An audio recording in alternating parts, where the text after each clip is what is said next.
Hello, everyone. If you're experiencing slowness in your home network while you're trying to work from home, today's video is for you. I want to go over some of the reasons why you may be experiencing that slowness and some solutions to get around that. Let's get started.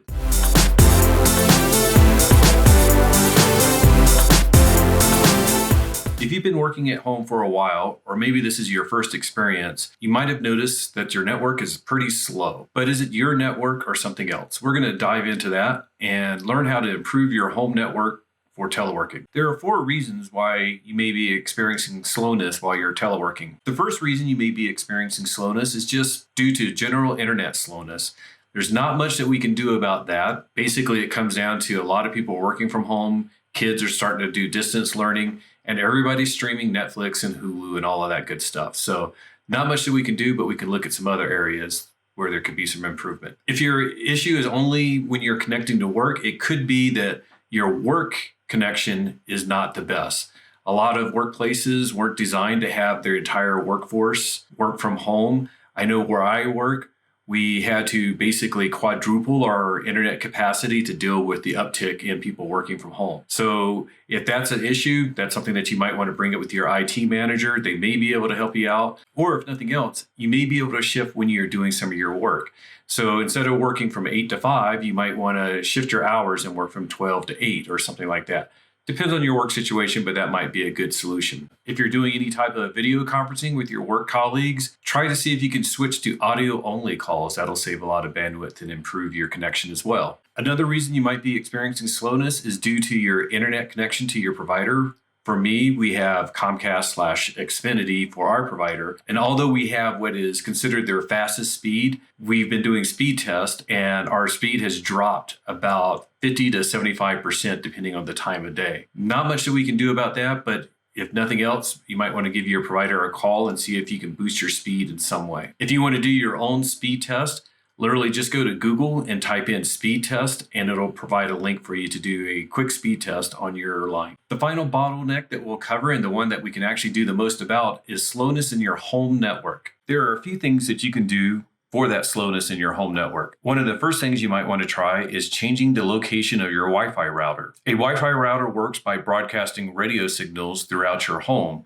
So if it's at one end of your home, at the other end of it, you will probably have less of a signal. And due to the way that Wi-Fi signals work, it has trouble penetrating stuff like refrigerators, walls with lots of pipes and stuff like that. So that may be another consideration. The ideal location for your Wi-Fi router will probably be somewhere central in your house, on the second floor if you have a 2-story house, and not on the floor, but like 4 or 5 feet above the floor on a shelf or on a desk. But if your primary concern is working from home and getting your work done, it's probably a good idea to put the Wi-Fi router somewhere close to where your laptop's going to be, whether it's in the office or living room. Wherever you're going to be working from is where you want that Wi-Fi router.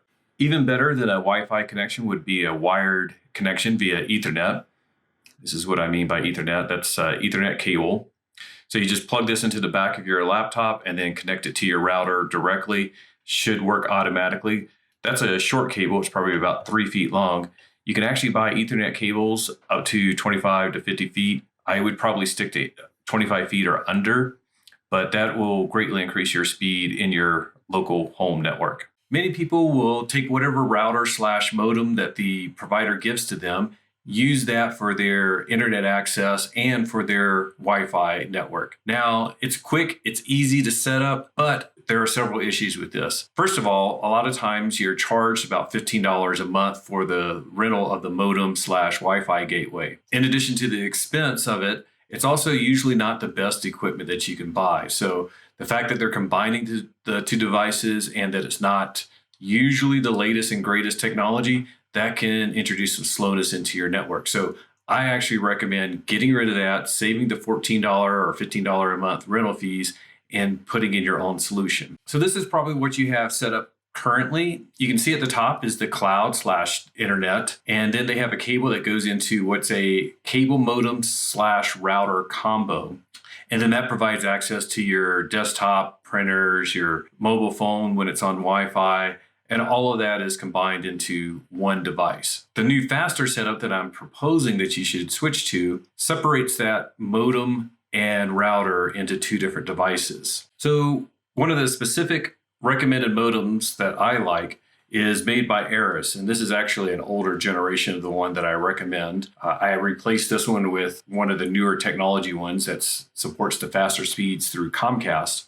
It's under $150.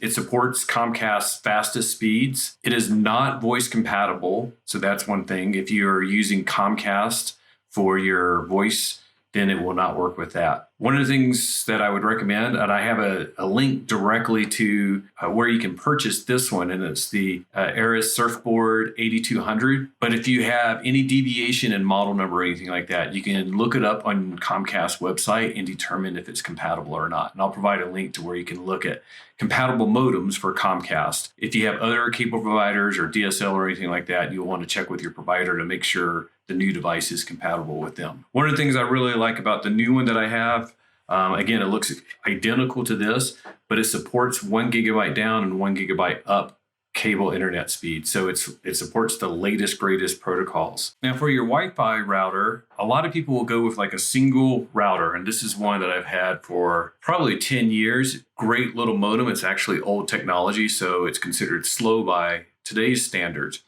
But what a lot of people do is they'll buy one router, they'll put it right next to wherever their cable modem is, and then call it good. Now, even if you have a relatively small home or condo, it may not give you great coverage throughout the entire building. So that's why, like, if you go into the living room and your modem and router are in the bedroom, you may not have great coverage.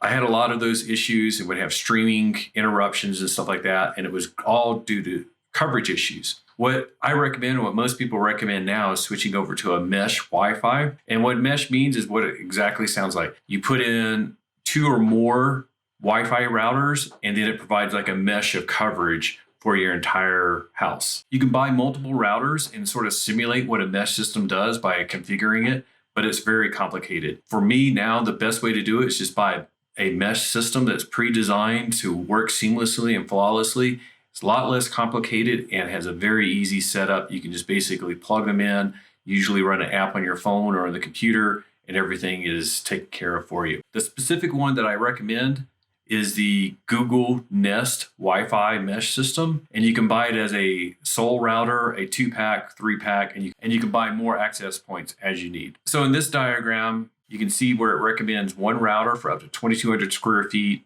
2 routers for up to 3,800 square feet. And if you need more than that, you can go up to 3 routers. Now, these aren't hard set numbers. It sort of depends on what type of environment you're working in. We live in a condo, so we have like a lot of interference with other Wi-Fi systems. So I found that having the 2 access points improves my coverage greatly. So for most of you, I think the Google Nest Wi-Fi with the 2-pack is probably the best system for you. One of the cool features is that the access point, the secondary point, has Google Home built in. So it has a speaker that you can talk to and get answers from Google for, weather, calendar, general Google questions, stuff like that. If you have any questions on what Google Home is, just Google Home, and you can find out a lot about that. I'll put a link in the description where you can buy it from Amazon.